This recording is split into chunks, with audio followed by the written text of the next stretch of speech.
বন্ধুগণ নমস্কার। প্রথমে আপনাদের অনুরোধ, আপনারা আমার চ্যানেলটি সাবস্ক্রাইব করবেন, ভিডিওটি লাইক ও শেয়ার করবেন। তামিলনাড়ুর মুখ্যমন্ত্রী জোসেফ বিজয় তার একজন অ্যাস্ট্রোলজার ছিলেন। সে অ্যাস্ট্রোলজার তাকে 1 বছর আগে বলেছিলেন যে তিনি তার দল আগামী বিধানসভা নির্বাচনে তামিলনাড়ুতে সংখ্যাগরিষ্ঠতা পাবে। সেই যে অ্যাস্ট্রোলজার ছিলেন তার নাম হচ্ছে রিকি রাধান পণ্ডিত। তো তার যে এই যে ভবিষ্যৎবাণী যেটা তিনি করেছিলেন সেটা সত্যিতে পরিণত হয়েছে, অর্থাৎ ঘটনাটা ঘটেছে। ফলে তারপর থেকে দেখা যাচ্ছে মুখ্যমন্ত্রী জোসেফ বিজয় তিনি কিন্তু তার যে ভবিষ্যৎবাণীর জন্য যথেষ্ট প্রভাবিত হয়েছেন। এবং দেখা গেল কি সেই রিকি রাধান পণ্ডিতকে তামিলনাড়ু গভর্নমেন্ট একটা নোটিশ জারি করে তাকে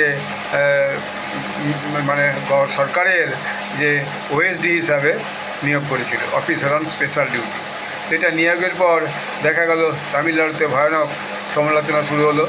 তার যে সঙ্গী দল তারাও এর সমালোচনা করলো। তার সাথে বাম দল আছে, বুঝতে পারছেন, সিপিআই আছে, সিপিএম আছে, কংগ্রেস আছে, তার বাইরে আরও ছোটো ছোটো দল আছে।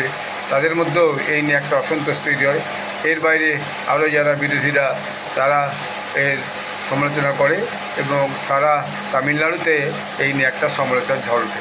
তারপর ফাইনালি দেখা গেল মুখ্যমন্ত্রী জোসেফ বিজয় বললেন, ঠিক আছে, আমি বিষয়টাকে নিয়ে ভাবছি এবং এটাকে নিয়ে একটা কিছু ব্যবস্থা নিচ্ছি। ফাইনালি দেখা গেল যে তিনি সেই যে অর্ডারটা, অর্থাৎ রিকি রাধান পণ্ডিতকে যে ওএসডি করার যে অর্ডারটা সেইটা তিনি রিভোক করেছেন। মিডিয়াতেও এই নিয়ে খুব সমালোচনা হয়েছে। এই ট্যাক্সপেয়ারের মানিতে সরকার কি একজন অ্যাস্ট্রোলজারকে তার সমস্ত খরচ খরচা চালাবে? ফলে দেখা গেল তিনি সেটা অর্ডারটাকে রিভোক করেছেন, তুলে নিয়েছেন।